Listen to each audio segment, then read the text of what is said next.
In his Sfarim, his first sefer, Birkas Ruvain, which is Rami's Dati, I don't know how it's possible in this door, let alone to write the sefer, to understand the sefer.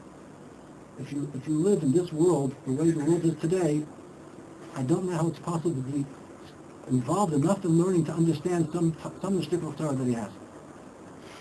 You have to be so orangutan in the sugi that you can't understand it unless your mom is living nothing else in the world except for the sugi that he's talking about.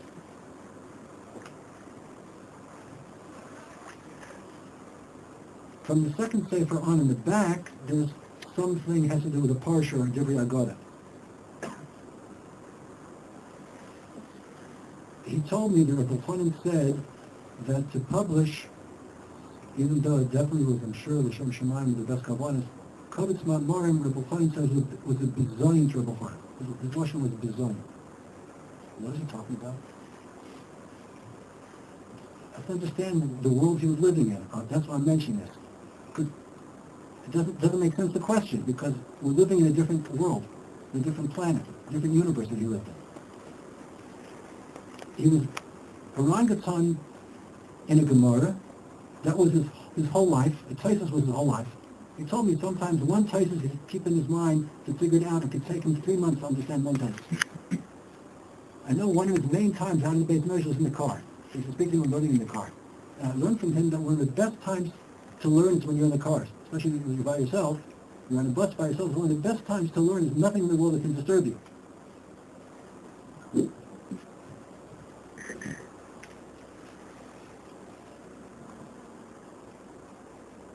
The Gemara, which we learn in Yeshivas, not only the Masechtas, but the kind of Gemaras that we learn and how we learn it, that's considered proper Torah.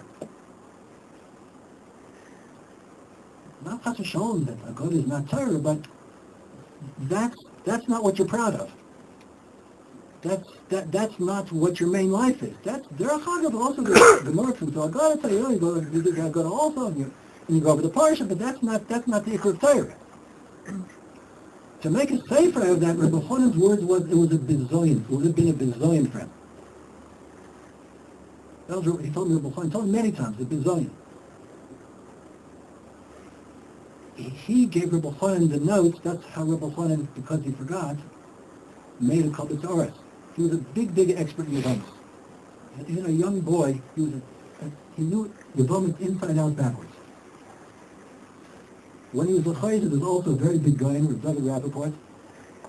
No, a guy in Oilam, who's also Rosh Shir, gave a shir. He used to also say over the shir Kloli of David Rappaport. And he was saying over the shir Kloli to the Oilam and Yevamos. In the middle of the shir, he stopped. He was stuck. He said, look, I wrote the small Toras, and I can't understand the whole shir. My Toras, I can't understand how it's possible the whole shir. And he tried, he couldn't get past his little Toras with a shir. So the Oilam, he said, look, I don't know what to do. Decided he'll go to David Rappaport, who was in the building, sitting in the room, learning, and go and ask him what's the shot. He went to David Rappaport. With David Rappaport, he said he was sitting. He sat like this, with Toras, again with Toras. And he told him, tell everybody, forget the shir.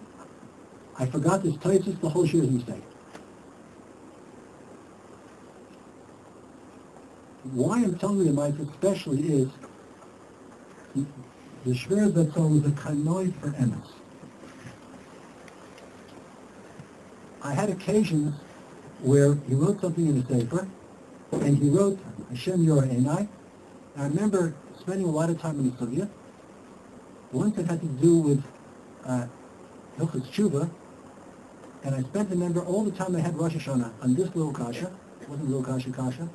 And I thought I had a pshat. I faxed him the pshat. And when I asked him on the phone what he thinks, with a big simcha, he told me, of course, that's the pshat. Of course, that's the pshat.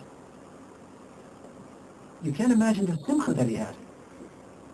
Because the simcha was that he was able to makayim what he saw David Rappaport did. I said to my kinder once, the mice, I said, what I caught from him was he was careful not to be a balgaiva when he said I was wrong. Here we're holding already.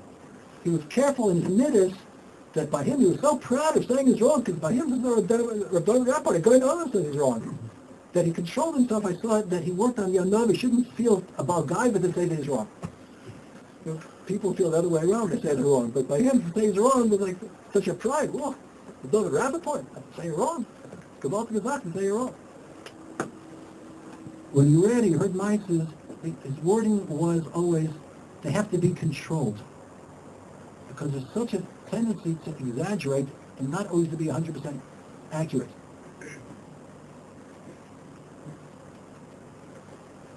There's a Rambam at the end of Perish Mishnayos in the Sefus Makos. What the Kodesh Baruch Hu is Israel, please make turn this or over there, the Rambam explains the reason why Kodesh Baruch Hu means gave so many mitzvahs is because at least one of them Jew was done with Shema, with no other kavanah whatsoever, and for that a person will become a ben olam haba. And he brings a mice of the Gemara with Rabbi Nachman ben Trajan, who was asked, did you ever have klubo mice yodcha? Did you ever have the opportunity to do such a mitzvah? And he said a mitzvah came out of mice with stalker, Gedalia Shema. I was wondering, Nachman ben Trajan is one of the Asar HoRav Malchus. He states, he was tortured with a soaked piece of wool over his heart. He was burned to death. This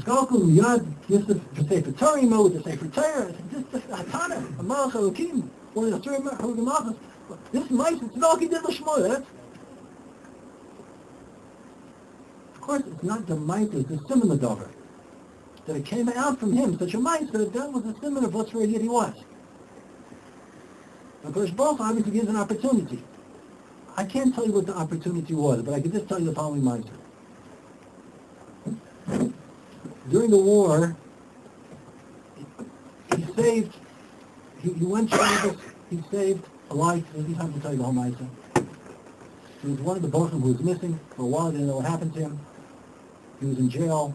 In the Chinese prison. He was being transferred on Shabbos with a chain with a big heavy ball on its foot from one wagon of a prison to another wagon of a prison.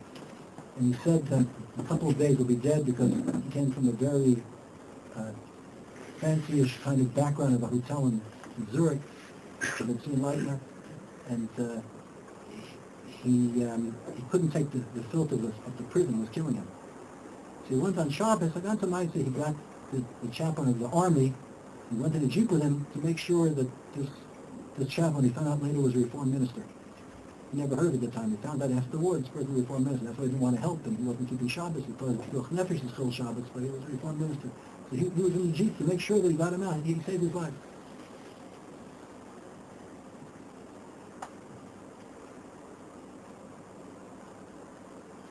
He was a very, very careful. I remember by my chasna, I didn't understand the beginning.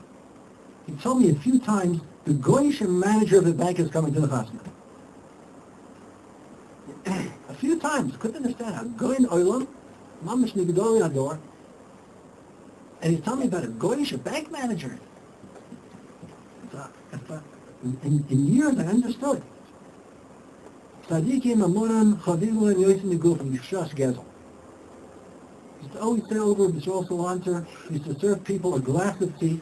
In those days, the sugar was not with a spoon, with a cube of sugar. He used to give them a whole ganze drosha. This is a kosher, 100% kosher glass of tea. What can be unkosher about it? It's a glass, there's no spoon, nothing. What's the problem? And so I say, what could be the problem? Could be Gnevis Dot, in getting the money for this tea. Could be Gezel, could be all kinds of Yisrael. This is 100% kosher glass of tea. No less careful than how you pick an estrog as to how his mammon was. It was the hither mamish mahajim and mahajim. And he said many times to me, he said, a man is a big machmer ben adam l'makom, but ben omach haver shnam a very big machmer. It's a Rosh on the first half of Pale, the Ram Shalom Shir. If you look on the side, there's a Rosh. The Rosh says, But it's more chazi to HaKadosh Baruch Hu mitzvahs bein Adam l'chavero even than bein Adam l'makam. It's a Rosh.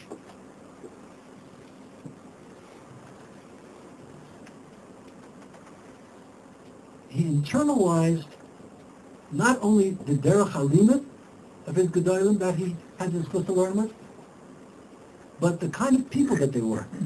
Rabbi Chanan, Rabbi Yisrael Yankiv, Rabbi Garber that spoke didn't mention, but his mother, who was a Rebbetzin of the town, was the sister of the Baruch Ber. That has a lot to do with why he's in Kamenetz.